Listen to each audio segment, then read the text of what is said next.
Lolo, lumapit ka po. May sasabihin ako sa iyo na sikreto, bulong ng aking 8 taong gulang na apo, na ang mga mata ay punong-puno ng takot na hindi dapat maramdaman ng isang bata. Sabi po ni Papa at Mama, bukas dadalhin ka na raw nila sa panuluyan ng matatanda, the home for the aged. Sabi po nila, wala ka na raw silbi at mas maganda raw tingnan ang pera mo sa bulsa nila kaysa sa bank account mo. Ang mga salitang iyon ay tumama sa akin nang mas malakas pa sa isang baso ng lambanog na ininom mo nang walang laman ang tiyan. Ako, si Don Ricardo Carding Soriano, ang taong nagtayo ng isang imperyo ng konkreto at bakal gamit ang sarili kong mga kamay, ay hinuhuli sa sarili kong pamamahay. Pero ang hindi alam ng anak kong si Rafael Rafi at ng manugang kong si Marisa, ang isang leon, kahit matanda na, ay hindi nawawalan ng pangil. Gusto nila ang aking mana, ngunit ang tanging mamanahin lang nila ay isang aral na magpapaso sa kanila habang buhay. Bago magsimula ang paghahasik ng lagim, mag-subscribe sa channel at sabihin sa comments kung saang bahagi ng mundo ka nanonood kung paano isinasagawa ang hustisya. Ang araw sa alabang ay matinding nagliliyab sa aking hardin o mas tamang sabihin, sa pista ng pagpapakitang tao na ginawa ni Marisa para sa kaarawan ng apo kong si Sofia. Ang banda ay tumutugtog ng napakalakas, nakikipagkumpetensya sa malalakas na tawanan ng mga taong halos hindi ko kilala. Mga kaibigan, ang tawag sa kanila ni Rafi. Ang tawag ko sa kanila, mga linta na may mamahaling damit. Inayos ko ang aking sombrero habang nararamdaman ko ang pawis na umaagos sa aking likod sa ilalim ng aking linen na Amerikana. Lahat sa handaang ito ay sumisigaw ng bagong yaman, mga glass table, mga floral arrangement na mas mahal pa sa buwanang sahod ng isang construction worker at mga bote ng imported na alak na binubuksan na parang soft drinks lang. Don Ricardo! Sigaw ng isang tao sa likod ko. Si Attorney Gonzales iyon, isang tipeho na kaibigan ni Rafi. Ang laki ng handaan. Talagang marunong gumastos ang anak mo. Oo, nakakainis lang dahil ang bahay at ang bintana ay akin, bulong ko sa sarili ko. Ngunit nagbigay ako ng pilit ng ngiti. Ganun talaga, attorney. Mahilig si Rafi sa magaganda. Umalis ako at naghahanap ng kapayapaan. Mula sa terasa, tiningnan ko si Marisa. Nagse-selfie siya sa tabi ng dessert table. Ginagawa ang nakakabwisit na duck face na iyon. Nakasuot siya ng damit na tiyak na nagkakahalaga ng 50,000 o higit pa, binili gamit ang credit card na ako ang nagbabayad. Para sa image ng pamilya, tatay, suegrito, sabi niya sa akin noong nakaraang linggo. Image. Noong panahon ko, ang image ay itinayo sa salita at dangal, hindi sa Instagram filters. Si Rafi ay nasa tabi ng grill na may beer sa isang kamay at sigarilyo sa kabila, napapalibutan ng kanyang mga kaibigan. Nakita ko siyang nagpapakita ng labis na pagkilos. Itinuturo ang bahay ko, na para bang sinusukat na niya kung magkano ang kikitain niya rito. Sige, huwag mong kaligtaan ang tama. Nagsimulang kumanta ang mga bata sa paligid ng pinyata. Umupo ako sa isang bangko na bakal, nararamdaman kong para akong estranghero sa sarili kong imperyo. Noon ko naramdaman ang isang maliit na kamay na humihila sa aking Amerikana. Lolo. Si Sofia, ang munti kong Sofia, ang tanging dahilan kung bakit tinitiis ko ang sirkong ito. Pero may mali. Wala sa mukha niya ang paborito kong ngiting tsimuela. Siya ay maputla at ang kanyang malalaking madidilim na mata ay tumitingin sa paligid na para bang natatakot na may makakita sa amin. Ano ang problema, anak? Tanong ko. Binaba ang boses ko. Hindi mo ba nagustuhan ang pinyata? Gusto mo bang bilhan kita ng iba? Hindi, Lolo. Nanginginig ang boses niya. May sasabihin ako sa iyo, pero sumumpa ka sa Birheng Maria na hindi ka magagalit kina Papa at Mama. Ang tono ng boses niya ay nagpalamig sa aking dugo. Yumuko ako hanggang sa maging at parko siya. Hindi inalintana ang sakit sa aking mga tuhod. Ipinapangako ko, aking buhay. Ano ang nangyayari? Lumapit si Sofia sa aking tainga, umaamoy ng yema at takot. Kagabi, Nagising ako dahil nauhaw ako. Narinig ko si Mama na sumisigaw sa kusina. Sinasabi niya kay Papa na hindi na sila makapagtiis pa, na kailangan na nilang alisin ang matanda. Naramdaman ko ang pag-ingay sa aking mga tainga. Alisin ang matanda, ulit ko. Nararamdaman kong nauubusan ako ng hangin. Opo, sabi ni Mama, bukas, Lunes, pipirmahan sila ng mga papeles. Sabi niya, dadalhin ka raw nila sa Panuluyan, the Asylum Home for the Aged. Ang Panuluyan. Ang pangalan ay tumama sa akin na parang martilyo. Lahat sa Maynila ay may alam tungkol sa mga chismis tungkol sa Panuluyan. Isang state-run na pasilidad sa labas ng lungsod. Isang lugar kung saan ang mga matatanda ay iniiwan para mamatay sa maruruming kumot at lumang pagkain. Isang lugar kung saan pumupunta ang mga tao upang kalimutan ang kanilang mga problema, hindi upang alagaan ang kanilang mga magulang. At si Papa, humikbi si Sofia ng mahina. Sabi ni Papa na ito na ang pinakamainam na kung ibebenta nila agad ang bahay na ito, mababayaran na nila si Bossing Torres at lilipat kami sa beach house sa Palawan. Lolo, ayaw kong pumunta sa Palawan. Ayaw kong dalhin ka nila sa Panuluyan. Tumigil ang mundo. Ang musika, ang tawanan, ang tunog ng mga baso, lahat ay nawala. Ang natira na lang ay ang basag na boses ng aking apo at ang galit na parang bulkan na nagsisimulang magising sa aking dibdib. Ang anak ko, ang sarili kong dugo, ang batang tinuruan kong magbisikleta sa hardin na ito, ang lalaking pinag-aral ko sa pinakamahusay na pribadong unibersidad upang hindi niya na kailangang magbuhat ng sako ng semento tulad ko. Ang lalaking iyon ay nagpaplano na itapon ako sa basura na parang asong may galis upang bayaran ang kanyang mga utang sa sugal. Hinaplos ko ang buhok ni Sofia, pinilit ang aking mga kamay na huwag manginig. Makinig kang mabuti anak, sabi ko sa boses na hindi ko nakilala.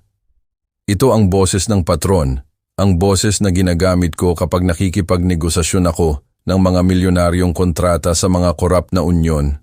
Walang magdadala sa akin kahit saan at walang magbebenta ng bahay na ito. Nangangako ka ba sa akin? Ipinapangako ko sa iyo sa alaala ng iyong Lola Elena, pero kailangan kong maging matapang ka. Ito ang magiging sekreto natin, naiintindihan mo? Isang sekreto ng mga espiya. Tumango si Sofia at pinunasan ang kanyang luha. Nang sandaling iyon nakita ko si Marisa na papalapit. Naglalakad na may peking elegance na pinagsasanayan niya sa panunood ng mga teleserye. Nako, nandito lang pala kayo, sigaw ni Marisa. Don Ricardo, anong ginagawa mo rito? Nag-iisa at nagmumuni-muni. Halika na, puputulin na natin ang cake. At ikaw, Binibini, ayusin mo ang damit mo para kang anak ng katulong. Hinawakan ako ni Marisa sa braso. Nakakadiri ang kanyang hawak, ngunit ngumiti ako. Iyon ang pinakapeke kong ngiti sa buong buhay ko. Sige na anak, sabi ko. Hindi ko papalampasin ang cake para sa kahit ano. Bago magpatuloy, mag-subscribe sa channel at sabihin sa amin kung saan mo kami naririnig sa comments sa ibaba. Ang pangunahing mesa ay pinalamutian na parang isang kasal ng mga mayayaman.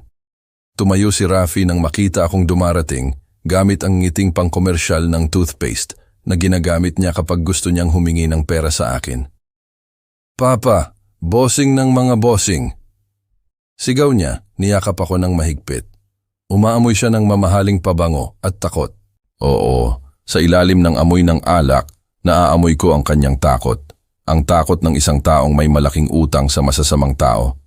Maupo ka rito sa kabisera. Ngayon, ikaw ang bisitang pandangal. Salamat anak, sagot ko. Hinayaan siyang gabayan ako na parang isang mahinang matanda. Ang ganda ng handaan, tiyak na malaki ang ginastos mo. Kinabahan si Rafi sa isang segundo, ngunit nakabawi. Walang masyadong mahal para sa prinsesa kong si Sofia, Papa.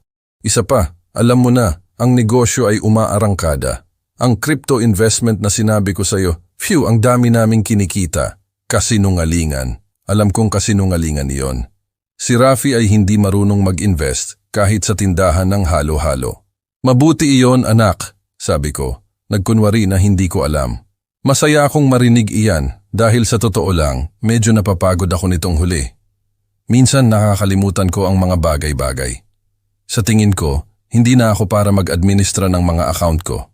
Ang epekto ay agad-agad. Nagpalitan ng mabilis na tingin sina Rafi at Marisa, isang tingin ng mga Maninila na nakakita ng kojeando na gasela. Talaga po, tatay? Yumuko si Marisa sa akin, nagpapakita ng hindi kinakailangang cleavage.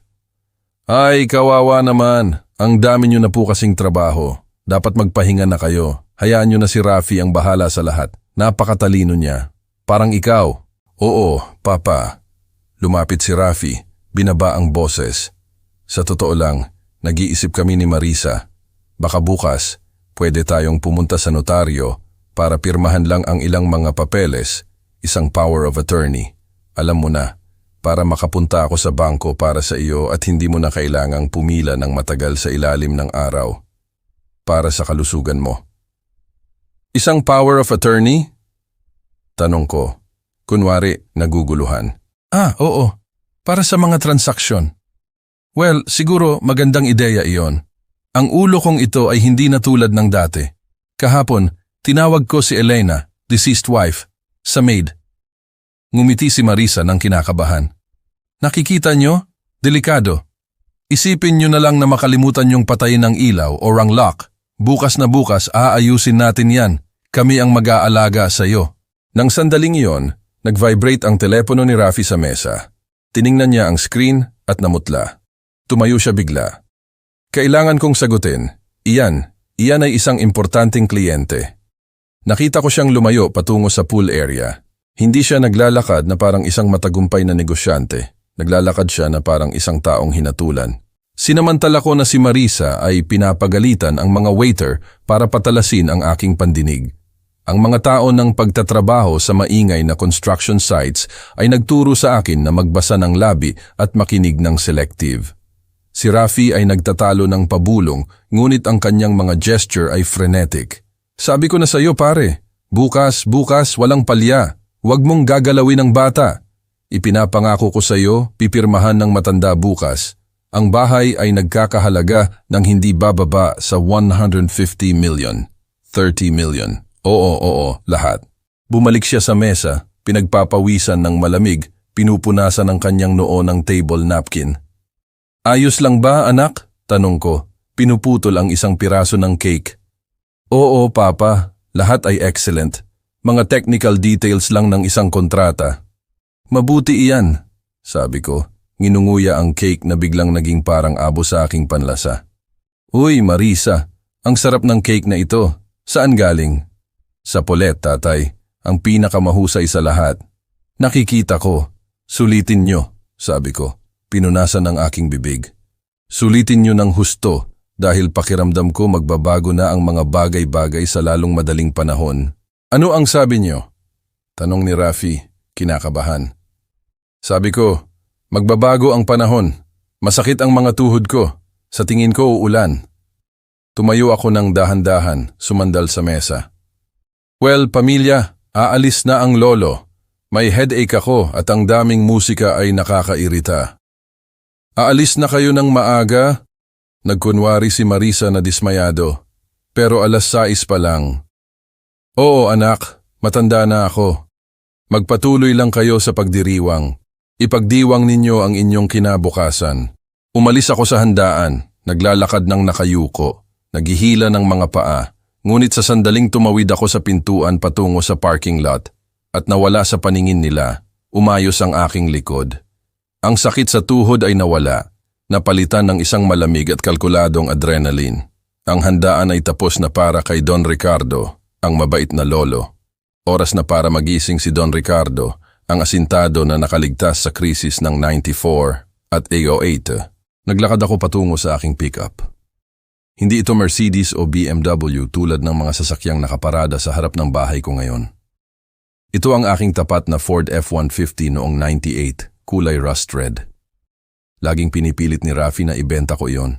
Papa, nagbibigay ka ng masamang image sa pagdating sa pulong sakay ng kalawang na yan, sabi niya. Ngunit ang kalawang na iyon ay hindi kailanman nagpabaya sa akin. Ang pickup na iyon ang nagbuhat ng mga ladrilyo ng una kong proyekto. May pilat iyon, tulad ko. Sumakay ako at isinara ang pinto ng malakas. Ang amoy ng lumang balat at tabako ay nagpakalma sa akin. Nang paandarin ko ang makina, ang malalim nitong dagundong ay lumunod sa musika ng banda sa malayo. Umalis ako sa private subdivision, kumaway sa security guard na kilala ako sa loob ng 20 taon. Habang nagmamaneho ako sa mga kalsada ng Maynila, ang traffic ng Sabado ng hapon ay nagbigay sa akin ng oras upang mag-isip. Tiningnan ko ang aking mga kamay sa manibela, malalaking kamay, may kalyo at may age spots. Ang mga kamay na ito ang naghalo ng semento, nagbuhat ng bakal, nagpirma ng mga tseke upang bayaran ang payroll ng daan-daang pamilya at binalutan din si Rafi noong ipinanganak siya. Elena, bulong ko sa bakanting upuan sa tabi ko. Iniwan mo ako ng mag-isa sa gulong ito, mahal. Naalala ko ang araw na namatay si Elena, 3 taon na ang nakalipas. Ang huling salita niya ay hindi tungkol sa romantic love, ito ay isang babala. Ricardo, mag-ingat ka kay Rafi. Mahal natin siya, pero mahina siya. At si Marisa, gutom ang babaeng iyan, pero hindi sa pagkain. Huwag mong hayaang kainin kanila matanda. Noong sandaling iyon, inakala kong deliryo lang iyon dahil sa morphine. Ang tanga ko. Si Rafi ay palaging isang batang walang direksyon. Ako, sa aking pagmamadali na huwag siyang magdusa tulad ng dinanas ko sa kahirapan, ay ibinigay ko sa kanya ang lahat. Binigyan ko siya ng kotse, biyahe, at isang vice presidency sa construction company kung saan wala siyang ginawa kundi maglaro ng golf. Nagpalaki ako ng isang walang silbi, isang junior na naniniwala na ang pera ay tumutubo sa puno at hindi sa pawis ng noo. At ngayon, ang walang silbi na iyon ay gusto akong ibenta. Ako, ang kanyang ama. Tumigil ako sa isang red light. Sa tabi ko, huminto ang isang bus na puno ng mga taong umuwi mula sa trabaho. Nakita ko ang mga pagod na mukha, mga tapat na taong kumikita ng marangal, at nakaramdam ako ng matinding hiya. Ang anak ko, na may lahat ng pagkakataon sa mundo, ay mas walang kwenta kaysa sa sino man sa kanila. Tapos na, sabi ko ng malakas, hinampas ang manibela. Tapos na ang allowance, Rafi. Tapos na ang madaling buhay. Nag-green light, tinapakan ko ang accelerator. Hindi ako uuwi para matulog. Pupunta ako sa digmaan. At sa digmaan, ang unang nag-aalinlangan ay namamatay. Dumating ako sa mansyon ng palubog na ang araw. Ang bahay ay tahimik. Karamihan sa mga bisita ay nasa likod pa rin ng hardin o umuwi na. Pumasok ako sa service door, iniiwasan ang mga cleaner na kinuha ni Marisa at tiyak na espiya niya. Ang bahay ko, isang tuwasan, Italian marble, magagandang kahoy, mga crystal chandelier, lahat ng gusto ni Elena. Ngayon, pakiramdam nito ay parang isang mausoleum. Umakyat ako ng diretso sa aking opisina sa 2nd palapag. Iyon ang tanging lugar sa bahay na hindi nangangahas na pasukin ni Marisa. Sabi niya, umaamoy raw ng matanda at tabako. Kinuha ko ang aking susi at binuksan ang solidong pinto. Ang hangin sa loob ay vitiated. Isinara ko ang pinto ng double lock. Pumunta ako sa bookshelf. Inilipat ko ang isang peking tomo ng Encyclopedia Britannica at nagpakita ng isang numeric panel. Naniniwala sina Rafi at Marisa na ako ay isang technophobic na matanda na halos hindi marunong gumamit ng WhatsApp. Ang hindi nila alam ay 6 na buwan na ang nakalipas matapos kong mapansin na may nawawalang 500,000 sa account ng miscellaneous expenses. Kumuha ako ng isang cybersecurity specialist. Gusto kong makita at marinig ang lahat, engineer, sabi ko. Kahit pa umuubo ang mga daga, tinipa ko ang code.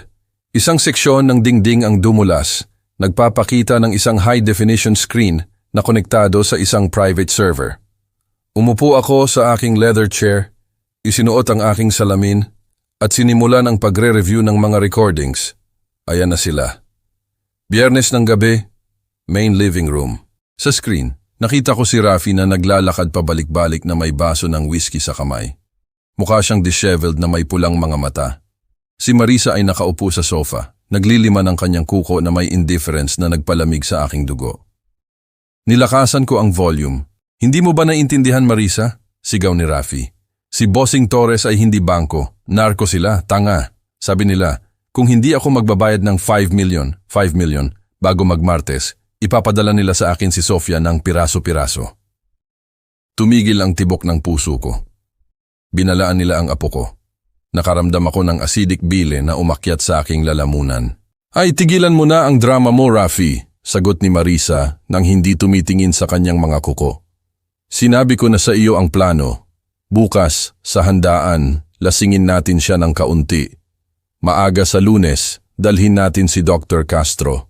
Siya ang magpapatunay na ang matanda ay may advanced senile dementia. Kasama niyan at ng notaryo na kinuha ng kaibigan mo, makukuha natin ang irrevocable power of attorney. Paano kung lumaban siya? Tanong ni Rafi nanginginig. Hindi siya lalaban. Siya ay isang walang silbi na matanda na gusto lang mahalin. Sasabihin natin na para iyan sa tulong niya. Kapag napirmahan na, ipadala na natin siya sa panuluyan ng gobyerno. Doon, mabilis silang namamatay. Si Rafi, sa loob ng 2 buwan, magkakapneumonia siya at goodbye. Ibenta natin ang bahay, 150 meter. Bayaran mo ang utang mo, fee 5mm, at matitira sa atin ang mga 100 million, 25 million, para lumipat sa Miami, Palawan. Tumigil si Rafi at tumingin sa larawan ko na nasa ibabaw ng fireplace. Sa isang sandali, inakala kong makakakita ako ng remorse. Paano kung malaman niya? Ay Diyos ko. Tumayo si Marisa at sinampal siya. Magpakalalaki ka. Sobra na ang buhay ng tatay mo. Oras na para maging atin naman. O mas gusto mo bang patayin ka ni Bossing Torres? Tama ka, sabi ni Rafi, hinawakan ang kanyang pisngi. Ang matanda ay wala ng silbi. Pinatay ko ang screen. Nanatili ako sa dilim, pinapakinggan ang buzzing ng server. Ang matanda ay wala ng silbi. Isang nag-iisang luha ang dumaloy sa aking pisngi. Hindi dahil sa kalungkutan, kundi sa purong galit. Ang luhang iyon ang huling iniyak ko para sa aking anak. Sa sandaling iyon namatay sa akin si Rafi. Ang lalaking nakita ko sa screen ay hindi ang anak ko. Siya ay isang kaaway, at ang mga kaaway ay sinisira.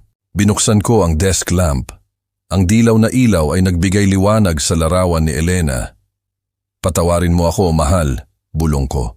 Pero kailangan kong sirain ang aking pangako na aalagaan ang bata. Ngayon, kailangan kong maging ang halimaw na hindi mo kailanman ginusto na maging ako. Yumuko ako sa safe na naka-embed sa sahig. Ang combination, ang birthday ni Sofia. Ang pinto na bakal ay bumukas ng may mabigat na kalabog.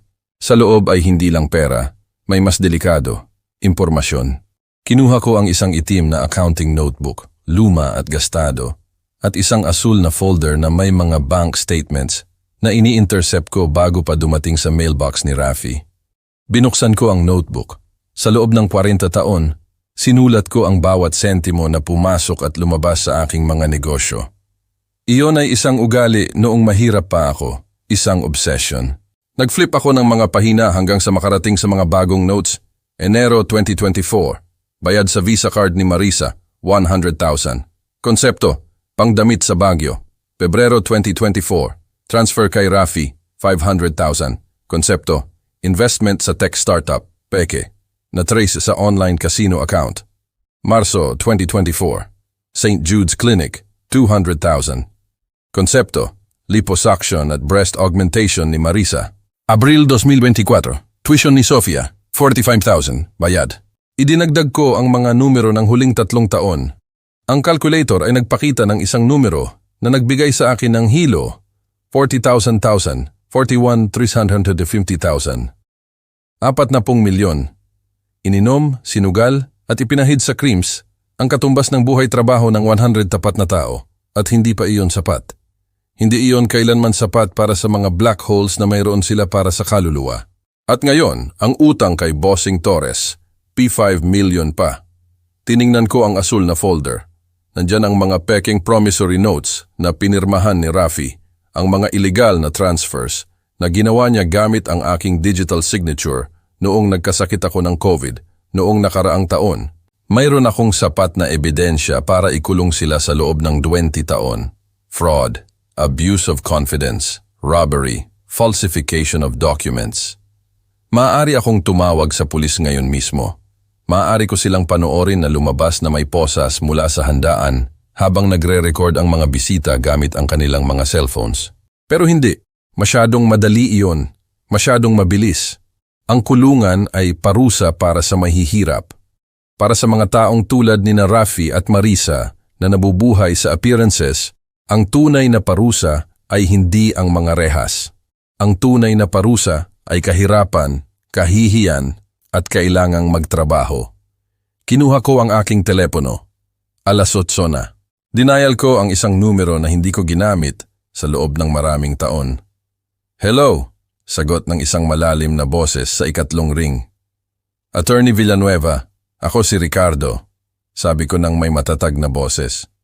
Iwan mo ang ginagawa mo. Kailangan mong pumunta sa bahay ko ngayon mismo at dalhin mo ang notaryo, pero ang tapat, hindi ang mga clowns na ginagamit ng anak ko. Ricardo? Linggo ng gabi? May nangyari ba? Oo, Villanueva. May nagtangkang patayin ang leon at ngayon, gutom ang leon. Dalhin mo ang mga papeles para sa isang trust fund at isang order of ejectment. Magsusulat tayo ng isang testamento.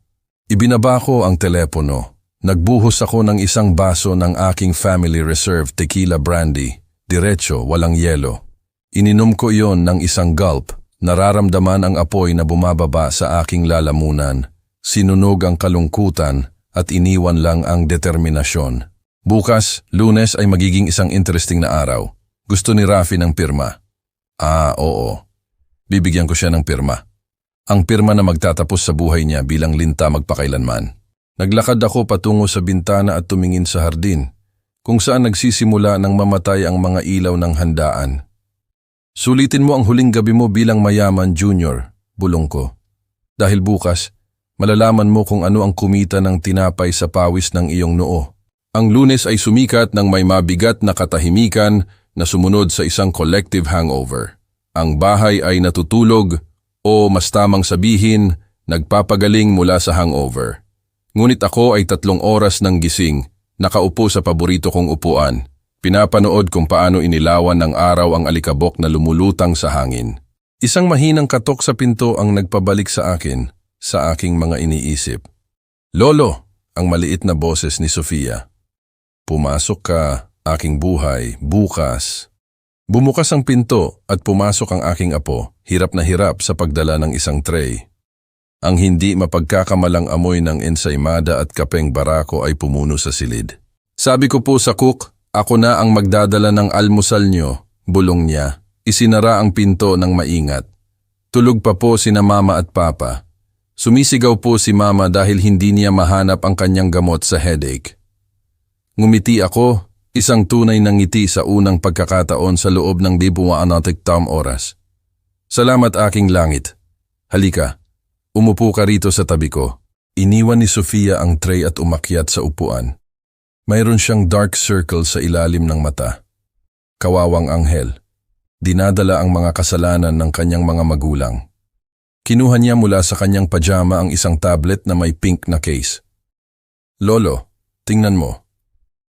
Kagabi, nung nag-uusap sila sa sala, nagtago ako sa likod ng malaking sofa. Iniwan ko ang tablet na nagre-record ng video. Nakaramdam ako ng punzada ng pagmamalaki at sakit. Isang 8 taong gulang na bata ang gumagawa ng espionage upang protektahan ang kanyang lolo. Kinuha ko ang aparato. Ang video ay medyo madilim at angled, ngunit ang audio ay kristalinaw.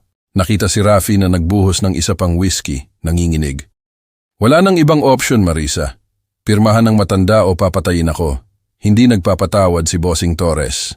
At ang boses ni Marisa, malamig na parang yelo, ay dapat lang na pumirma siya. At kung hindi niya gusto sa magandang paraan, sabihin natin sa doktor na turukan siya ng isang bagay para maging cooperative. Walang mamimiss sa isang matanda na umaamoy na ng lupa. Pinihit ko ang tablet ng napakahigpit na natakot akong baka masira ang screen. Umaamoy na ng lupa, kaya iyon ako sa kanya.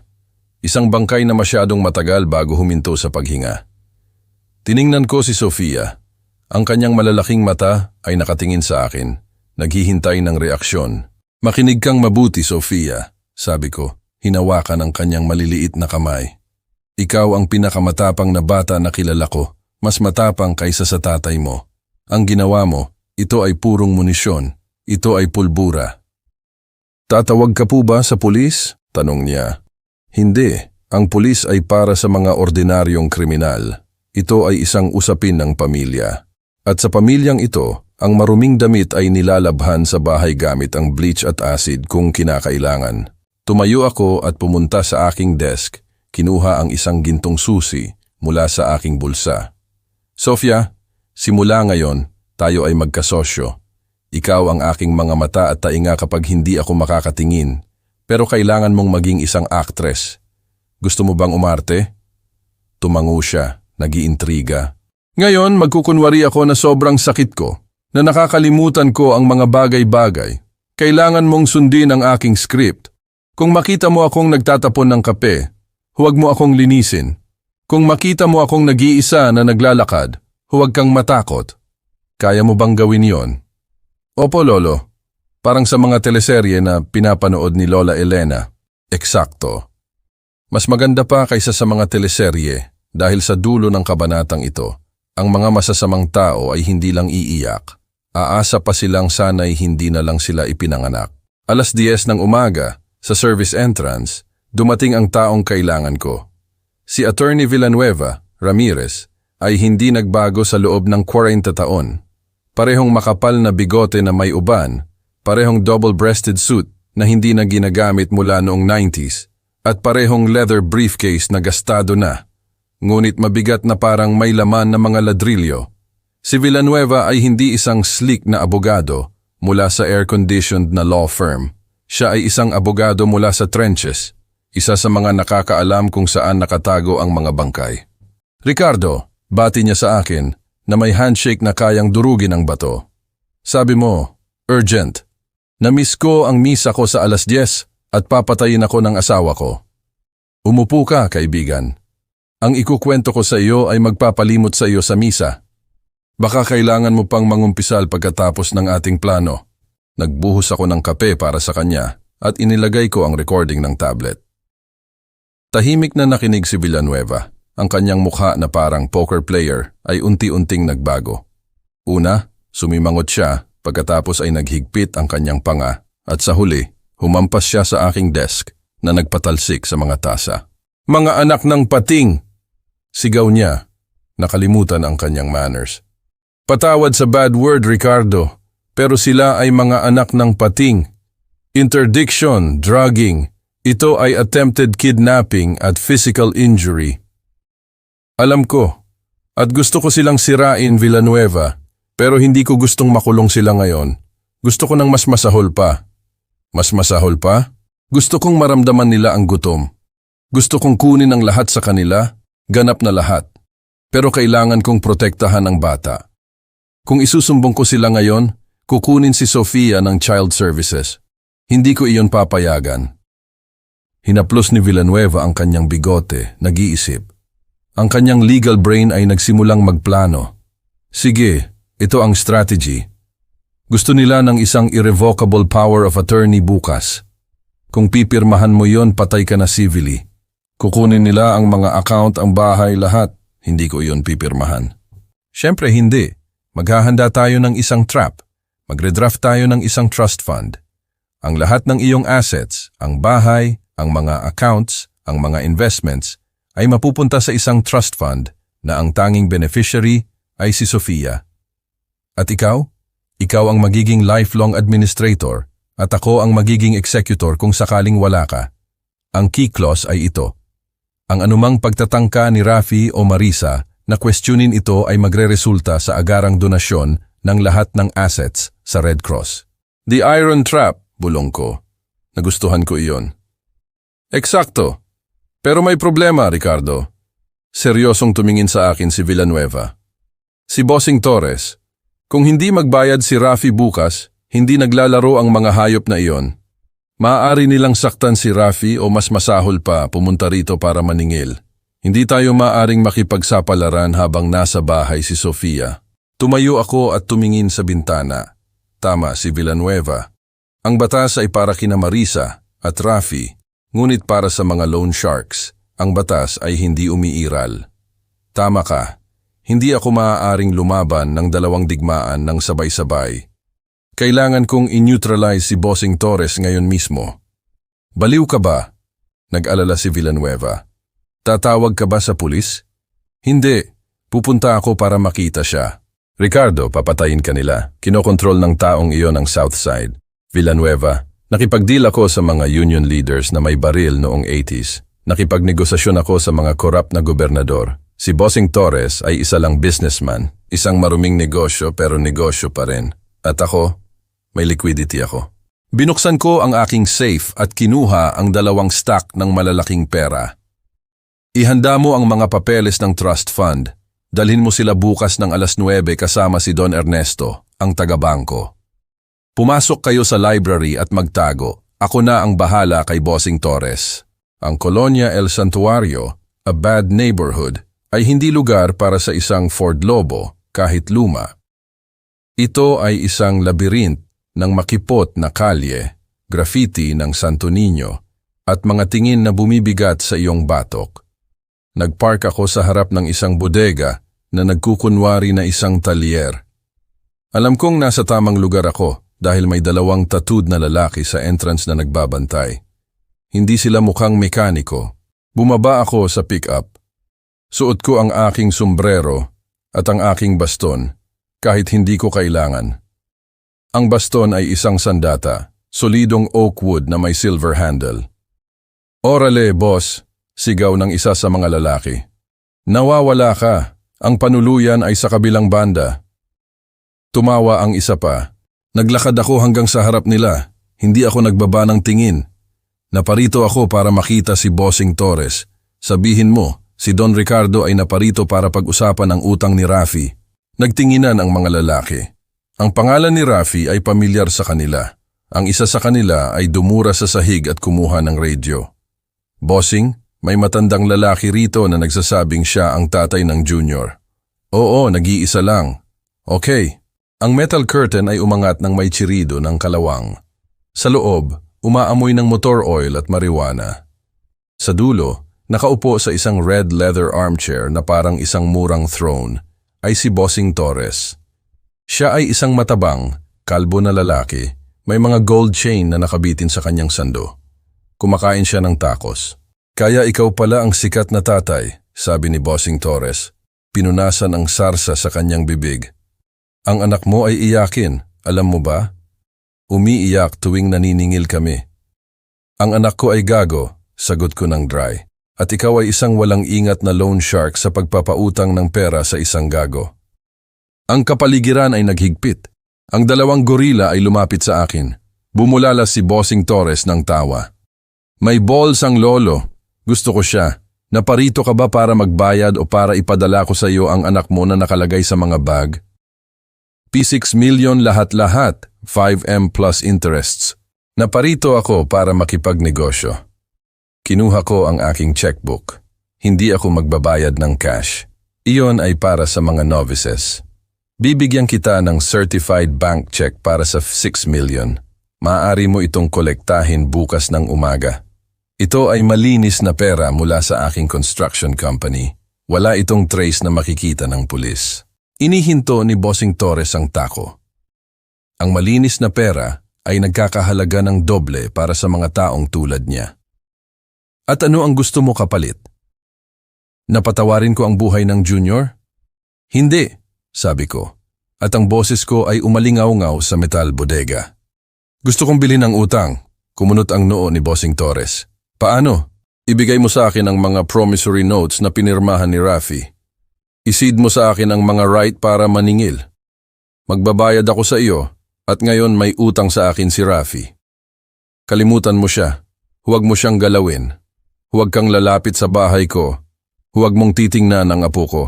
Kung makita ko ang isa sa mga tauhan mo malapit sa aking pamilya, mayroon akong mga kaibigan sa National Bureau of Investigation, NBI, na masisiyahan na malaman kung saan mo itinatago ang iyong inventory." Pinag-aralan ako ni Bossing Torres. Nakita niya ang aking damit, ang aking tindig, ang kawalan ng takot sa aking mga mata. Kinilala niya ang isang kapareho, isang predator. "Deal," sabi ni Don Ricardo. Nagbigay siya ng senyas sa isa sa kanyang mga tauhan. "Dalhin mo sa akin ang mga papeles ng Junior." Pagkatapos ng 10 minuto, umalis ako sa bodega na may orihinal na promissory notes sa aking panloob na bulsa. Ang araw ng hapon ay tumama sa aking mukha. Nararamdaman kong 10 taon akong bumata. Hindi na nagkautang si Rafi sa mafia. Ngayon, may utang siya sa kanyang ama. At ang ama ay sobrang disappointed sa kanya. Umuwi ako nang bumaba sina Rafi at Marisa sa living room. May hangover at may bad mood. Ito na ang oras para sa aking dakilang pag-arte. Inayos ko ang aking buhok, niluwagan ang aking kurbata, at kinaladkad ang aking mga paa sa pagpasok. Elena! Sigaw ko, tumitingin sa bakanteng kusina. Elena, mahal, saan mo inilagay ang aking mga plano? Tumigil si Rafi sa hagdanan. Papa, mama ay namatay 3 taon na ang nakakaraan. Humarap ako sa kanya, pinikit ang aking mga mata na para bang hindi ko siya kilala. Rafi? Ah, hindi. Ikaw si... Sino ka? Ah, oo. Ang batang nagdadala ng pahayagan. Sabihin mo kay Elena na ihanda ang hapunan. Bumaba si Marisa nang mabilis na may masamang ngiti sa kanyang labi. Ay Rafi, tingnan mo lang. Mas malala pa sa inaakala natin. Lumapit siya sa akin at kinausap ako na parang isang tanga na bata. Tatay, wala na si Elena. Halika, umupo kayo. Kinuha niyo ba ang gamot niyo? Ayaw ko ng gamot, bulong ko, kinakaway ang aking kamay. Gusto kong umuwi sa bahay ko. Hindi akin ang bahay na ito, ang daming estranghero. Bumagsak ako sa sofa, tumitingin sa void na may kaunting nakabukas na bibig. Nagring ang telepono ni Rafi. Mabilis siyang sumagot, lumayo ng kaunti. Hello? Oo, alam ko. Bukas, may pera na ako. Hindi, huwag kang mag-alala, ready na ang matanda. Wala na siyang ulirat. Oo, bukas, pipirmahan ko at magdedeposito ako. Ibinaba niya ang telepono at tumingin kay Marisa. Nagbigay ng okay gesture gamit ang kanyang kamay. Nagdiriwang sila. Inakala nila na mayroon na sila ng pera. Papa. Umupo si Rafi sa tabi ko. Inilagay ang kanyang kamay sa aking balikat. Bukas, may darating na mga kaibigan para bisitahin ka. Isang napakahusay na doktor at isang attorney na tutulong sa atin sa mga papeles para hindi ka na mag-alala pa sa anumang bagay. Ayos ba? Mga papeles? Tanong ko nang may nanginginig na boses. Mga papeles para bumalik si Elena? Oo, Papa. Para maging maayos ang lahat. Kailangan mo lang pumirma at magpahinga. Well, kung iyan ang sabi mo. Ikaw ay isang mabuting bata, hindi tulad ng Rafi na iyon na ginagastos ang pera ko. Nagtigil si Rafi ngunit si Marisa ay bumulalas ng tawa. Pakinggan mo ang sinasabi niya. Kahit sa kanyang pagkabaliw, alam niya na gastador ka. Dalhin mo na siya sa kwarto niya. Hayaan mo siyang matulog hanggang bukas. Ayaw nating mamatay siya bago pa siya pumirma. Hinayaan ko silang akayin ako sa hagdanan. Inilagay ang lahat ng aking bigat sa aking anak. Nararamdaman ko ang kanyang tensyon, ang kanyang impatience. Nakakasuya ang kanyang hawak. Ngunit tiniis ko. Matulog ka ng mahimbing, anak, naisip ko. Dahil bukas, gigising ka sa impyerno. 9:00 na. Nasa aking opisina ako. Sinusuri sa huling pagkakataon ang draft ng trust fund na ipinadala sa akin ni Villanueva sa encrypted email. Ako ay nakatayo, naglalakad pabalik-balik, nakikipag-usap sa cellphone gamit ang aking normal na boses. Oo, Villanueva. Ang clause 3 ay kailangang mas istrikto. Gusto kong tukuyin na hindi sila maaaring manirahan kahit sa guest house. Labas. Ganap na labas. Bigla kong narinig ang tunog ng heels sa hallway. Na-freeze ako. Marisa. Ang pinto ng aking opisina ay sarado, ngunit ang ilaw ay tumatagos sa ilalim. Kung papasok siya ngayon at makita ako na nag-uusap tungkol sa negosyo ng may ganoong linaw, masisira ang lahat. Tatakbo ba sila para maghanap ng corrupt na judge ngayong gabi? O may gagawin silang pisikal sa akin? Don Ricardo! Ang boses ni Marisa ay tumunog sa likod lang ng pinto. Sino ang kausap nyo?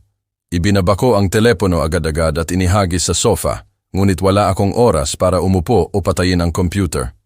Ang doorknob ay nagsimulang umikot. Ang puso ko ay tumitibok na parang drum. Natrap ako. Crash.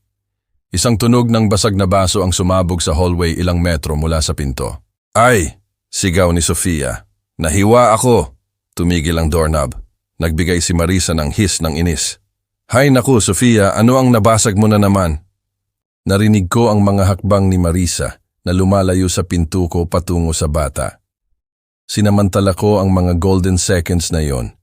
Pinatay ko ang monitor, inalis ang aking jacket at inihagis sa sahig. Binuksan ko ang aking butones at bumagsak ako sa carpet sa fetal position, niyakap ang unan. Nagsimula akong umungol ng mahina. Bumukas ng bigla ang pinto. Pumasok si Marisa, sinundan ni Sofia na may maliit na hiwa, pekeng o tunay, huwag sanang totoo sa kanyang daliri. Anong nangyayari rito? Sigaw ni Marisa. Pagkatapos ay nakita niya ako na nakahiga sa sahig, nanginginig. Mama, umungol ako. Mama, nilalamig ako. Dumating ang masasamang lalaki. Tumayo si Marisa, tinitingnan ako ng may lubos na paghamak. Ay pakiusap, nahulog lang siya sa upuan. Itayo mo siya, Rafi. Sigaw niya patungo sa hallway. Gumagawa na naman ng ridiculous ang tatay mo. Akala ko tumatawag siya sa telepono, pero sigurado akong nagbubulungan lang siya sa mga multo niya. Pumasok si Rafi nang tumatakbo. Sa pagitan nilang dalawa, itinayo nila ako at inihagis sa sofa. Nilalagnat siya, sabi ni Rafi. Hinawakan ang aking noo. Pinahid ko ang aking mukha sa carpet upang painitin iyon. Mas mabuti, sabi ni Marisa. Sa ganoon, mas magiging docile siya bukas. Umalis na tayo. Iwanan na natin siya dyan. Hayaan nating magbantay si Sofia sa kanya. Umalis sila sa opisina. Isinara ang pinto. Nanatili akong immobile sa loob ng ilang segundo hanggang sa narinig ko ang kanilang mga hakbang na bumababa sa hagdan. Binuksan ko ang isang mata. Si Sofia ay nakatayo sa harap ko na may daliri na binalutan ng toilet paper na may bahid ng ketchup. Matalino na bata. Umupo ako at kinindatan siya. Iyon ay isang Oscar-worthy performance. Aking buhay. Bulong ko. Ngumiti si Sofia. Kahit na ang kanyang mga kamay ay nanginginig ng kaunti. Halos mahuli tayo, Lolo. Halos. Pero sa halos na nanalo ang mga champions. Matulog ka na, sundalo. Bukas na ang araw, di. Bukas ang trap ay magsasara at walang awa. Ang Lunes ay sumikat ng kulay abo na may langit na parang pansa de burro, donkey belly, tipikal sa Maynila kapag nagbabanta ng ulan. Nagbihis ako ng maingat para sa aking papel. Nagsuot ako ng isang lumang wool cardigan na may mantsa ng kape sa sleeve at iniwan ang aking sapatos na hindi nalustran. Inayos ko ang aking buhok sa harap ng salamin. Ang imahe na ibinalik sa akin ng salamin ay ang isang matandang defeated. Perpekto! Bulong ko. Mukha kang madaling biktima. Bumaba ako sa sala ng 9:00. Sina Rafi at Marisa ay nandoon na, naglalakad pabalik-balik na parang mga caged cats. Kinagat ni Rafi ang kanyang kuko. Si Marisa ay nagre-retouch ng kanyang makeup ng compulsive. Nang tumunog ang doorbell, pareho silang tumalon. Dumating na sila, sabi ni Rafi ng may basag na boses. Papa, umupo ka rito.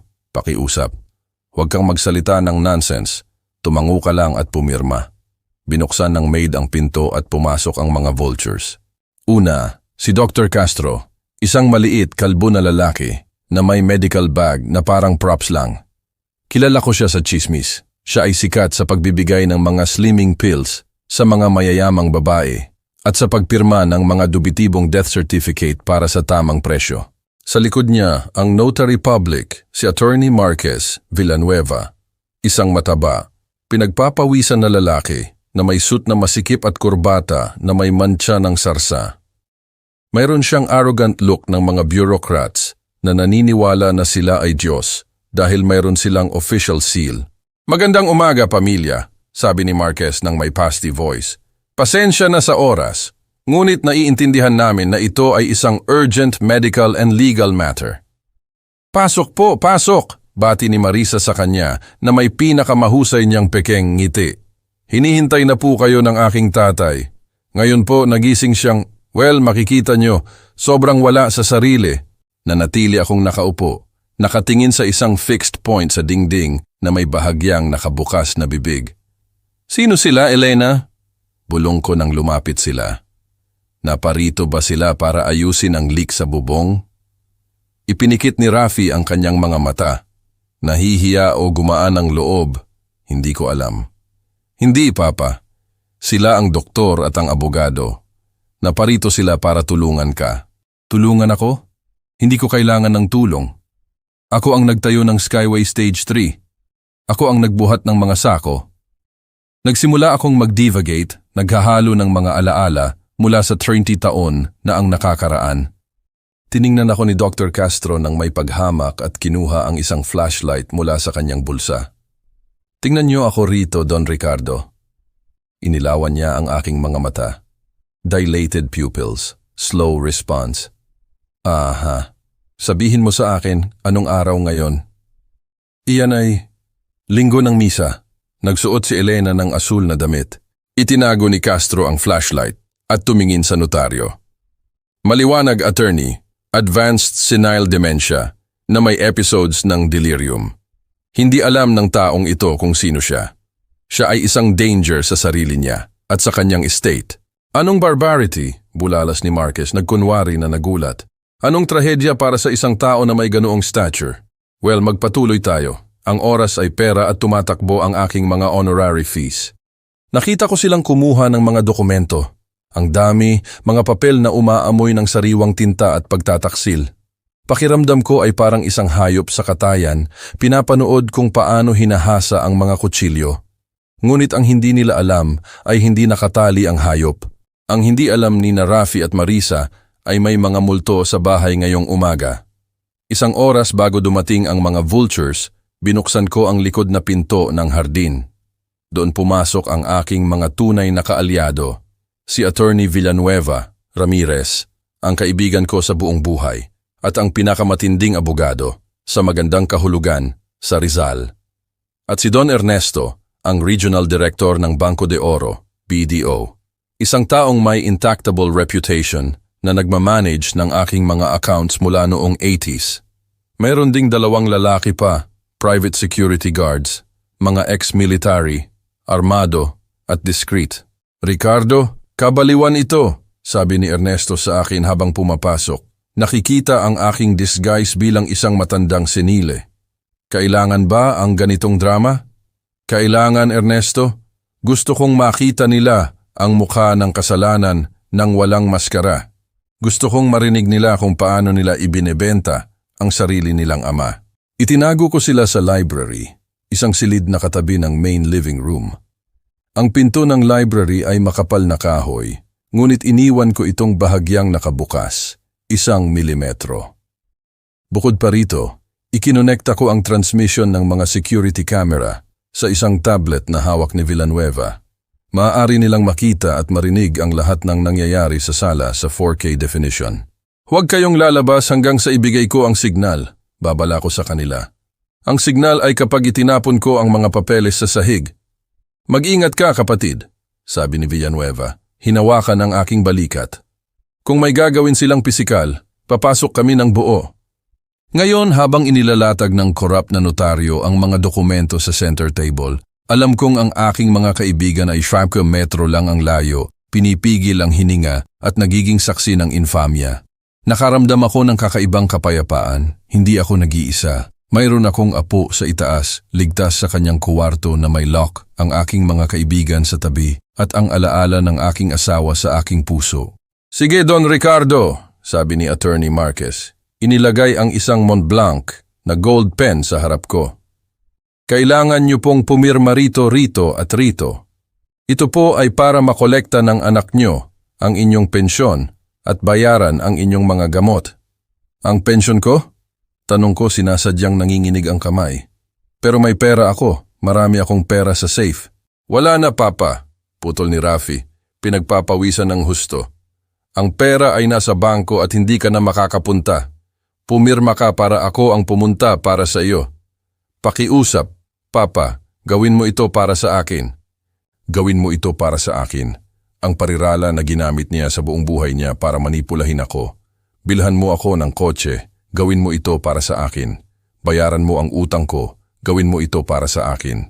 Ngayon ang huling pagkakataon na maririnig ko ang pariralang iyon. Nagpatuloy ang farce. Si Dr. Castro ay nagpuno ng isang medical form ng napakabilis. Nakita ko ang heading ng baliktad. Certificate of Permanent Mental Incapacity. Doktor, sabi ni Marisa, cross-legged at inaalog ang kanyang paa ng impatient. Ang certificate na iyan ay magagamit para i-confine siya ngayon mismo. Nakipag-ugnayan na kami sa ambulance ng lugar na iyon. Oo, ma'am. Sa aking pirma at seal ng notaryo, si Don Ricardo ay legal na nagiging isang bata. Kayo ang magdedesisyon kung saan siya titira, ano ang kakainin niya, at syempre, ano ang gagawin sa kanyang mga assets para sa kanyang maintenance. Excellent. Ngumiti si Marisa, isang ngiti ng pating.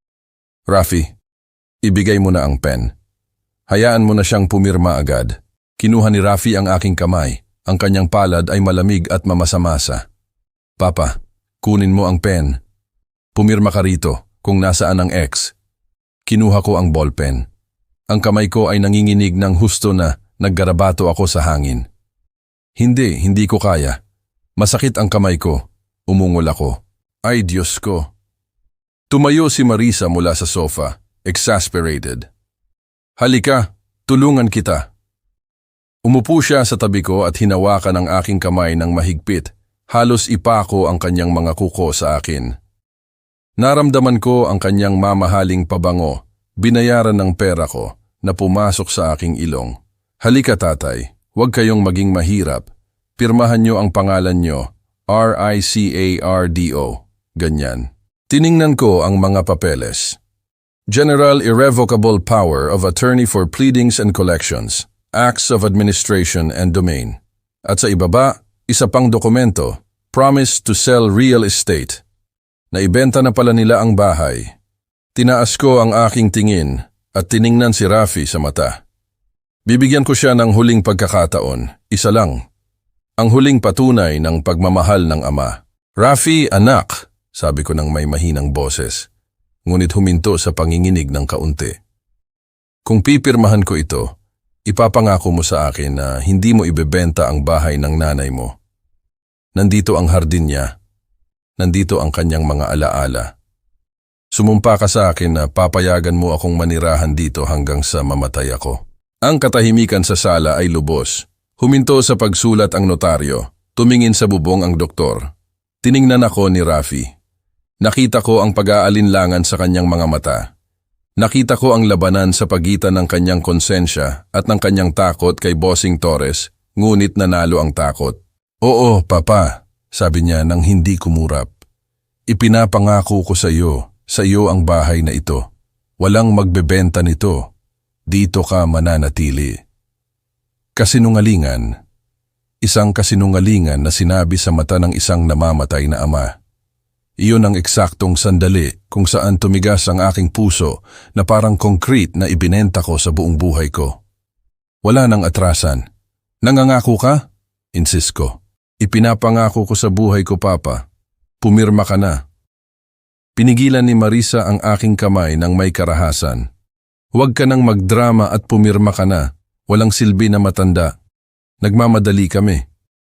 Nang sandaling iyon, tumigil ang oras. Huminto ako sa panginginig. Ang kamay ko, na ilang segundo lang ang nakakaraan, ay parang tuyong dahon sa hangin, ay naging bakal na panggapos. Hinigpitan ko ang pulso ni Marisa nang napakalakas na sumigaw siya ng sakit at gulat. Aray, sinasaktan mo ako. Bitawan mo ako. Sigaw niya, sinusubukang kumawala. Pero hindi ko siya binitawan. Humarap ako sa kanya ng dahan-dahan. Ang aking tindig ay umayos. Ang aking bibig ay hindi na nakabukas.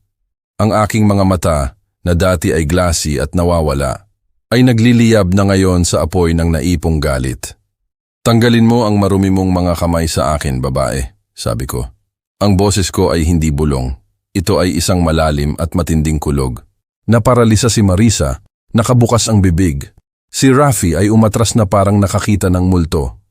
Papa, bulong niya. Binitawan ko si Marisa nang may tulak na nagpadala sa kanya pabalik sa sofa. Tumayo ako. Hindi ko na kailangan ng baston, ngunit hinawakan ko iyon na parang isang royal scepter. Inakala niyo na baliw ako? Tanong ko.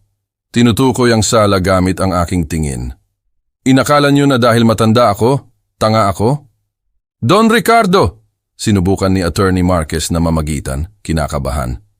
Kung hindi kayo maayos, tumahimik ka. Attorney de Pacotilla, fake lawyer, sigaw ko sa kanya. Hindi ka notaryo, Ikaw ay isang kasabwat sa pagnanakaw. At ikaw, doktor. Itinuro ko si Castro. Mas mabuting up-to-date ang iyong lisensya dahil mawawala iyan ngayon mismo. Si Rafi ay maputla, nanginginig ng mas masahol pa kaysa sa akin kanina. Papa, anong nangyayari? Ikaw, may sakit ka. Nag-aarte ako, Rafi, at bigo ka sa audition. Nagsinungaling ka. Sumumpa ka sa aking mukha na hindi mo ibebenta ang bahay habang may contract of sale sa ilalim ng mga papeles na ito. Kinuha ko ang tambak ng mga dokumento sa mesa, itinaas sa hangin, at hinayaan itong bumagsak na parang ulan. Ngayon, sigaw ko. Iyon ang signal. Ang pinto ng library ay bumukas ng bigla. Lumabas si Attorney Villanueva, Ramirez, at Don Ernesto, banker. Sinundan ng 2 armadong security guards na nagposisyon sa main entrance, hinarangan ang labasan. Magandang hapon, sabi ni Villanueva na may fierce smile. Ang ganda ng party niyo rito. Nakakainis lang na ubos na ang cake. Tumayo si Marisa, inayos ang kanyang damit. Sinusubukang bawiin ang kanyang childish arrogance. Sino kayo? Umalis kayo sa bahay ko. Rafi, gumawa ka ng isang bagay. Hindi mo ito bahay, Gaga, sabi ko. Naglalakad patungo sa kanya hanggang sa umatras siya. At si Rafi ay walang gagawin dahil wala ng boses o boto si Rafi sa pamilyang ito. Si Attorney Marquez, nang makita si Villanueva na presidente ng College of Notaries ng Estado, ay naging kulay abo. Attorney Villanueva, anong surprise? Ako. Naparito lang ako para mag-witness ng isang fraud, Marquez. Pinutol siya ni Villanueva. Meron kaming lahat na na-record, video at high-definition audio. Narinig namin kung paano nyo pinilit si Don Ricardo, kung paano pineke ng doktor ang diagnosis, at kung paano mo inihanda ang pagnanakaw. Sinubukan ni Dr. Castro na kunin ang kanyang briefcase at tumakbo patungo sa likod na pinto. Tigil! Hinarangan siya ng isa sa mga guard sa pamamagitan ng paglalagay ng kamay sa kanyang dibdib. Tumalbog ang doktor na parang bola. Walang lalabas dito hanggat hindi ko sinasabi, sabi ko ng may authority. Naglakad ako patungo sa giant television na binili ni Rafi gamit ang pera ko noong nakaraang buwan. Umupo kayo, utos ko. Walang gumalaw. Umupo kayo, Shingada! Ang sigaw ko ay nagpatunog sa mga crystal glasses. Sina Rafi at Marisa ay bumagsak sa sofa na parang ragdolls. Ang mga kasabwat ay nanatiling nakatayo, nanginginig.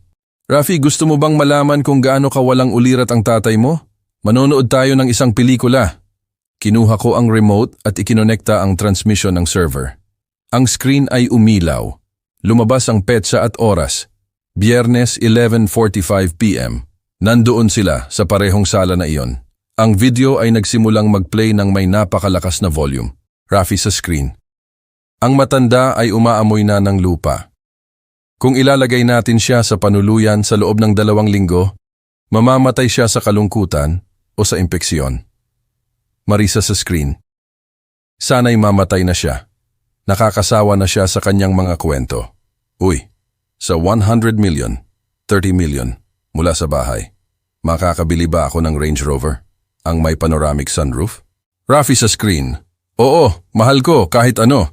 Bayaran ko muna si Bossing Torres at ang natitira ay atin. Sa huli, para naman sa atin ang pera, maaga o huli.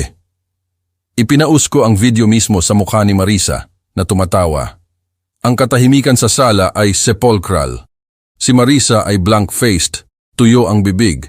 Si Rafi ay umiiyak ng tahimik. Ang ulo ay nasa pagitan ng kanyang mga kamay. Abuelo Cebolleta, Onion Grandfather. Inulit ko ang mga salita ni Marisa.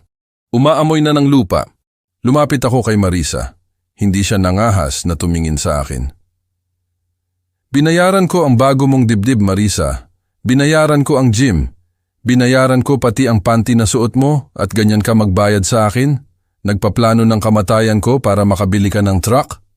Ikaw ay basura. Mas mababa ka pa sa basura. Humarap ako kay Rafi. At ikaw, anak ko, ang aking pride. Ibinebenta ang iyong ama para sa utang sa sugal at babae.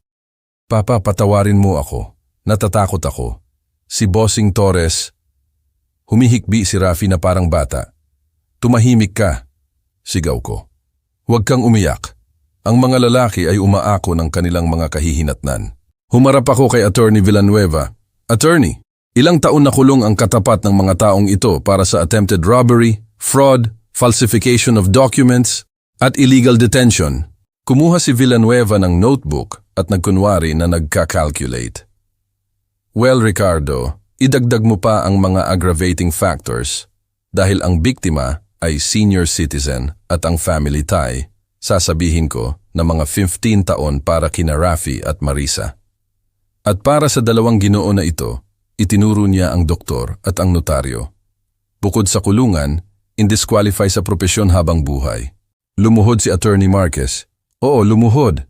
Don Ricardo, pakiusap. Hindi ko alam. Dinaya nila ako. May mga anak ako, Don Ricardo. Tumayo ka. Magkaroon ka ng dignidad, sabi ko nang may pagkasuklam. Alam mo nang perpekto ang ginagawa mo. Kinuha mo ang 200,000, 100,000 ng advance. Nakita ko yon sa transfer records ni Rafi. Tiningnan ko ang lahat sa sala. Mayroon akong lubos na kapangyarihan. Maaari ko silang sirain sa isang tawag sa fiscal's office. Maaari ko silang panoorin na mabulok sa kulungan ng bilibid. Ngunit pagkatapos, naisip ko si Sofia. Kung mapupunta sa kulungan ang kanyang mga magulang, siya ay magiging anak ng mga kriminal. Ang kanyang buhay ay mamarkahan. At hindi ko iyon gusto para sa aking apo. Bukod pa rito, mayroon akong mas mahusay na parusa sa isip. Makinig kayong mabuti, sabi ko. Binaba ang tono ko sa isang mapanganib na bulong. Hindi ako tatawag sa pulis ngayon. Tinaas ni Rafi ang kanyang ulo na may sinag ng pag-asa. Papa, huwag mo akong tawaging Papa. Para sa iyo, ako si Ginoong Ricardo, ang iyong kreditor. Kinuha ko mula sa bulsa ng aking jacket ang crumpled paper na may mantsa ng sarsa na kinuha ko kay Bossing Torres kahapon. Rafi, kinikilala mo ba ito? Pinikit ni Rafi ang kanyang mga mata. Nang makita niya ang pirma ni Bossing Torres at ang shaded seal, naputol ang kanyang hininga. Paano mo nakuha iyan? Binili ko ang utang mo, walang silbi. Pumunta ako para makita si Bossing Torres. Binayaran ko ang 6 million mo. Ngayon, wala kang utang sa mafia. May utang ka sa akin. At ako ay mas masahol pa na kolektor kaysa sa kanila. Dahil hindi ko gusto ang pera mo, gusto ko ang kaluluwa mo. Naglakad ako patungo sa bintana at tumingin sa hardin. Mayroon kayong dalawang option. Option A.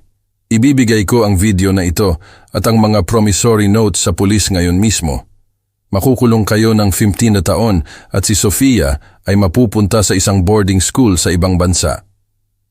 Nagsimulang umiyak si Marisa ng hysterical. Option B, nagpatuloy ako.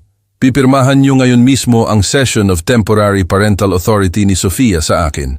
Isusuko niyo ang anumang right sa bahay na ito at sa aking mana. At ikaw, Rafi, magtatrabaho ka. Magtatrabaho?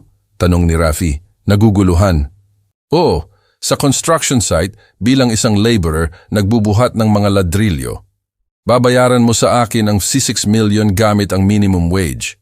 Tatagal iyan ng mga 80 taon, kaya mas mabuting magsimula ka bukas ng umaga. At ako? Tanong ni Marisa, nanginginig. Tiningnan ko siya nang may paghamak na ginagamit mo sa isang ipis.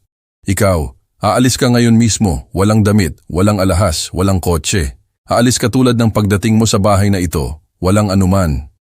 Hindi mo ito magagawa sa akin, sigaw niya. Ako ang ina ng apo mo. Ikaw ang babae na gustong pumatay sa akin. Magpasalamat ka at pinapayagan kitang umalis na naglalakad at hindi nakalagay sa isang black bag. Humarap ako sa mga guards. Ilabas ang ginang at kung lumaban siya, itapon siya sa kalye. Hindi! Rafi, ipagtanggol mo ako!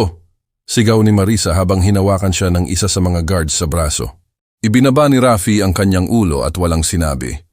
Alam niya na defeated na siya. Alam niya na ang kanyang buhay bilang junior ay natapos na magpakailanman.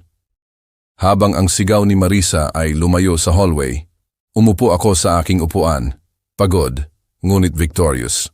Villanueva, sabi ko, kunin mo ang tequila, brandy.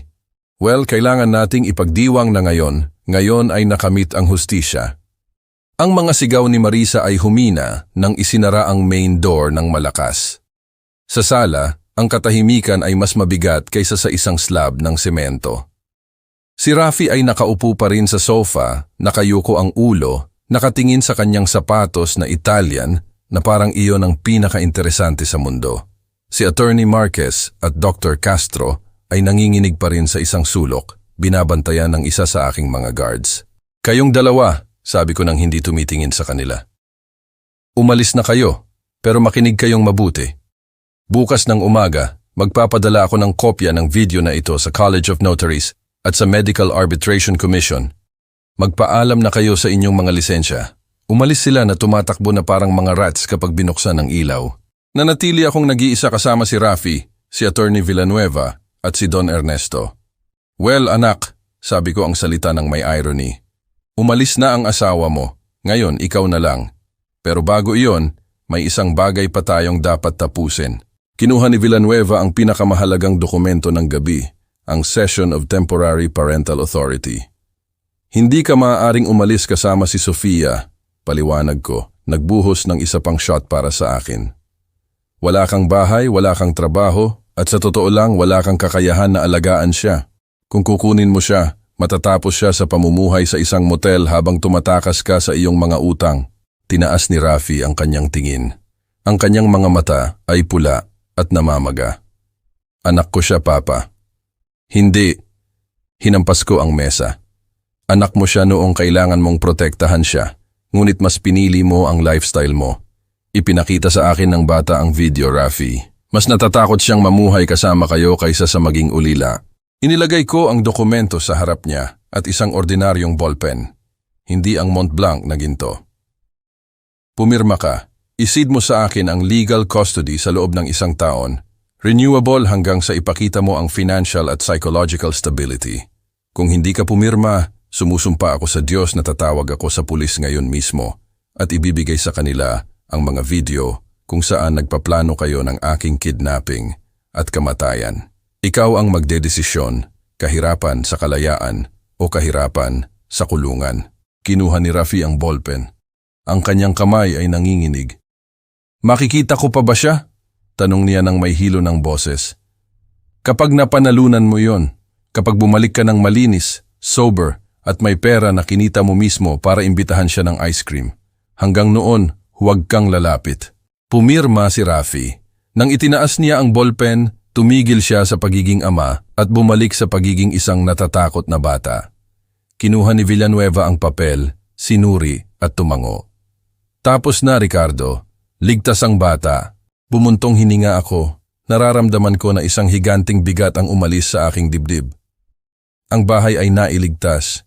Ang buhay ko ay nailigtas. Ngunit ang pinakamahalaga, ang kinabukasan ni Sofia, ay nakablind. Napakabuti, sabi ko. Inilagay ang mga dokumento sa aking safe. Ngayon, pumunta tayo sa material part. Lumapit ako kay Rafi. Ibigay mo sa akin ang mga susi. Ng ano? Ng lahat. Ng bahay, ng BMW, ng truck ni Marisa.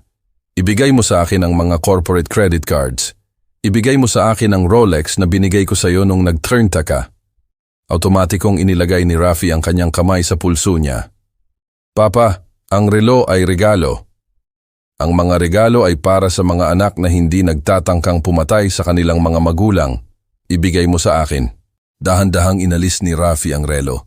Pagkatapos ay kinuha ang keychain at ang wallet, inilagay ang lahat sa center table. Ang maliit na tambak ng mga luxuries ay kumikinang sa ilalim ng ilaw ng lamp. At ngayon, ano ang gagawin ko? Tanong niya. Binuksan ang kanyang mga braso ng may desperasyon. Saan ako pupunta? Wala akong pera, wala akong kotse. Inilagay ko ang aking kamay sa aking bulsa at kinuha ang isang dilaw na sobre at isang bus train card. Ang aking fare. Narito ang address ng isang apartment sa Oblates area, a non-rich area. Ito ay isang 4th floor na walang elevator. Ito ay pag-aari ng construction company. Ginagamit namin ito para sa mga foreigner masons. Bayad na iyan para sa isang buwan. Pagkatapos niyan, ikaw na ang bahala sa upa. Inihagis ko sa kanya ang bus card. At ito ay para makagalaw ka. Ang bus 380 ay dumadaan malapit. Maligayang pagdating sa realidad ng milyon-milyong Pilipino, Rafi. Tiningnan niya ang card ng may horror, na parang isang alien object. Iiwan mo ako sa kalye? Hindi. Binibigyan kita ng bubong at isang oportunidad. Bukas ng alas 7 ng umaga, magpakita ka sa construction site ng Torre Americas. Tanungin mo si Mang Ben, Pancho, na foreman. Sinabi ko sa kanya na bigyan ka ng trabaho bilang general laborer. Laborer? Namula si Rafi. Ako ay isang architect. Well, halos, hindi ako nakatapos, pero hindi ako maaaring magbuhat ng mga sako. Kaya mo, at gagawin mo. Ang sahod ay minimum, kasama ang overtime. Sa ganoon, babayaran mo ang iyong upa at ang iyong pagkain. At bawat linggo, kukunin ko ang 30% para ibawas sa utang mo na 6 million sa akin. Lumapit ako sa kanya hanggang sa magkadikit ang aming mga ilong. Kung mag-absent ka ng isang araw, kung late ka, o kung magreklamo ka, tumatalsik ka. At kung tatalsikin kita, wala ka ng proteksyon laban sa mga kaibigan ni Bossing Torres. Naiintindihan? Tumango si Rafi, defeated. Umalis ka na. Ang mga maleta mo na may lumang damit ay nasa pinto. Ang mga guards ang magpapatawag ng Uber para sa iyo. At Rafi, pinigilan ko siya bago siya umalis. Huwag kang babalik hanggat hindi kanya pinapangalanan. Umalis si Rafi. Kinaladkad ang kanyang maleta sa stone path, ngunit ang tunay na spectacle ay nangyayari sa labas sa kalye. Hindi umalis si Marisa. Nasa sidewalk siya. Sumisigaw na parang baliw, hinahampas ang bakal na gate ng residence. Buksan nyo, bahay ko ito, ninanakawan nila ako. Sumisigaw siya na may smudged na maskara sa kanyang mukha, na parang isang rabid raccoon. Ang hindi alam ni Marisa ay sa aking subdivision, Colinas de San Javier, naririnig ng mga dingding at ang mga kapitbahay ay may eagle eyes. Sa tapat lang nakatira si Aling Lupe, ang general's widow. Ang babaeng iyon ay ang intelligence central ng chismis sa Maynila. Kung nakita ni Aling Lupe sa loob ng 10 minuto, alam na ng buong Metro Manila. Nakita ko sa mga security camera kung paano lumabas si Aling Lupe para diligan ang kanyang mga halaman noong alas 10 ng gabi. Ay, kapitbahay! Sigaw ni Aling Lupe mula sa kanyang gate. Ano ang ingay na iyan? Nawawala ba ang mga susi mo? Humarap si Marisa, sinusubukang bawiin ang kanyang dignidad, ngunit imposibleng gawin iyon. Siya ay disheveled, walang sapatos, nawala niya iyon sa force, at may punit na damit. Pinalayas ako ng demonyong matanda na iyon, sigaw ni Marisa. Gusto niyang kunin ang anak ko. Nang sandaling iyon, bumukas ang gate at lumabas si Rafi ng nakayuko, dala ang kanyang plastic bags. Rafi! Tumakbo si Marisa patungo sa kanya. Sabihin mo sa mga tanga na ito na papasukin tayo. Tiningnan siya ni Rafi. Sa unang pagkakataon sa loob ng maraming taon, nakita ko sa mukha ng aking anak ang isang ekspresyon ng pagkasuklam sa kanya. Wala nang bahay, Marisa, sabi ni Rafi ng may dead voice. Tapos na. Alam ng papa ang lahat. Alam niya ang tungkol kay Bossing Torres. Alam niya ang tungkol sa fraud. Kinuha niya ang lahat. Ano? Umatras si Marisa. Pero ikaw ang heir. Gumawa ka ng isang bagay. Kasalanan mo. Kasalanan mo! Sumabog si Rafi, sumisigaw sa gitna ng kalye. Ikaw at ang iyong ambisyon. Pumirma ka, pumirma ka. Hayaan mong mamatay ang matanda. Dahil sa iyo, nawala ko ang aking ama at ang aking anak. Ikaw ay walang kwenta na lalaki. Sigaw niya, sinampal siya. Hindi gumalaw si Rafi. Tiningnan lang siya ng malamig. Pumunta ka na sa impyerno, Marisa. Sumakay si Rafi sa Uber na dumating. Isinara ang pinto at iniwan siya doon, nakatayo sa sidewalk. Nakatingin si Aling Lupe sa scene nang nakabukas ang bibig. Sinasaulo ang bawat detalye para ikwento iyon sa Garden Club breakfast bukas. Nanatili si Marisa nang nag-iisa sa ilalim ng ilaw ng poste, walang pera, walang asawa, at ngayon, siya na ang usap-usapan ng society. Umupo siya sa sidewalk at nagsimulang umiyak. Hindi siya umiyak para sa kanyang anak o sa kanyang asawa. Umiyak siya dahil alam niya na bukas, hindi nasasagutin ng kanyang mga fresas na kaibigan ang kanyang telepono. Ang kanyang social death ay ipinahayag. Martes 7 a.m., construction site ng Torre Americas. Pumunta ako sa site. Hindi sa aking truck, kundi sa kotse ng resident engineer upang mag-obserba mula sa malayo. Dumating si Rafi ng on time. Bumaba siya mula sa bus na may mukha na parang hilo. Nakasuot siya ng lumang jeans at work boots na malaki sa kanya. Ipinahiram iyon sa kanya ng porter ng bago niyang apartment. Si Mang Ben, Don Pancho, ang foreman, isang lalaki na kasama ko sa loob ng 30 taon at may braso na parang mga trunk ng puno, ay naghihintay sa kanya. "Ikaw ba si Rafi?" tanong ni Mang Ben, dumura sa sahig. Ako ang anak ni Don Ricardo," sabi ni Rafi. Sinusubukang gamitin ang kanyang surname bilang shield. "Walang anak ng kahit sino rito," putol ni Mang Ben. "Dito, may mga laborer. Sinabi sa akin ng tatay mo na huwag kang kaawaan. Kaya, kunin mo ang wheelbarrow na iyan at simulan mo na ang paglilipat ng debris mula sa basement 3 patungo sa container. Orale!" Nakita ko ang anak ko, ang taong naglalaro ng golf tuwing Martes, na humawak ng pala. Ang kanyang malalambot na kamay, na nakasanayan na humawak ng wine glasses, ay nagkaroon ng blisters sa unang oras. 10:00 ng umaga, sumuka si Rafi sa likod ng isang tumpok ng ladrilyo. Ang araw ay matindi at ang cement dust ay pumasok sa kanyang mga baga. Inalok siya ng isa sa mga masons ng tubig mula sa kanyang bote. "Sige lang pare," sabi ng mason. "Ang unang araw ang nakakamatay.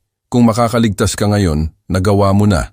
Pinunasan ni Rafi ang kanyang bibig, tiningnan ang kanyang dumudugong mga kamay at, sa aking pagtataka, hindi siya sumuko.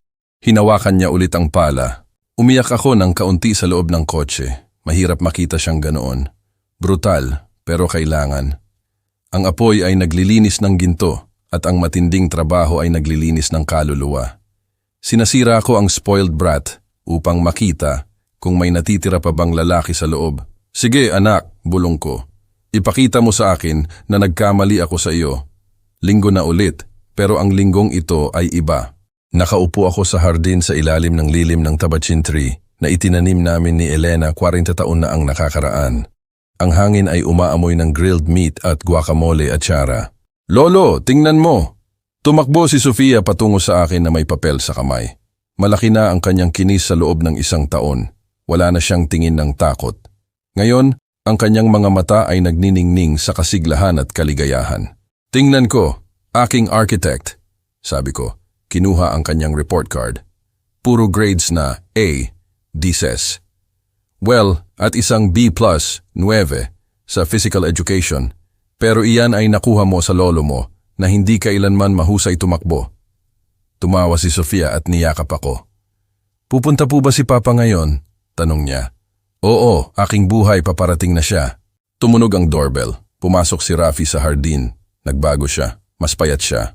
Ang kanyang balat ay tanned dahil sa araw at ang kanyang mga braso ay may marka dahil sa physical labor. Hindi na siya nagsuot ng Italian suits. May suot siyang malinis na flannel shirt at jeans. Ngunit ang pinakamahalaga ay ang kanyang tingin. Hindi na iyon eskwela. Tinitingnan niya ako sa mata. "Magandang hapon, Don Ricardo," bati niya sa akin ng may paggalang. "Magandang hapon, Rafi. Umupo ka. Handa na ang karne." Bati ni Rafi si Sofia nang may napakalaking yakap. Nagdala siya ng isang modest na regalo, isang set ng watercolors.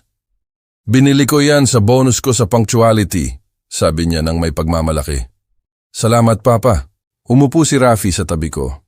Nagbuhos siya ng isang beer, ngunit isa lang. "Kumusta ang site?" tanong ko. "Mahirap, boss, pero na-promote na ako. Pinayagan ako ni Mang Ben na mag-inventory nung nakaraang linggo." Sabi niya, "Mahusay raw ako sa numero. Kapag hindi ko ginagamit iyon para magsugal." Tumawa siya. Isang tapat na tawa.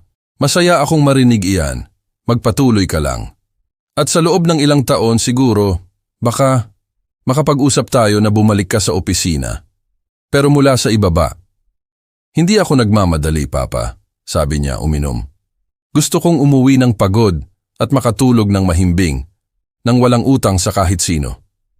At si Marisa? Well, mabilis kumalat ang balita.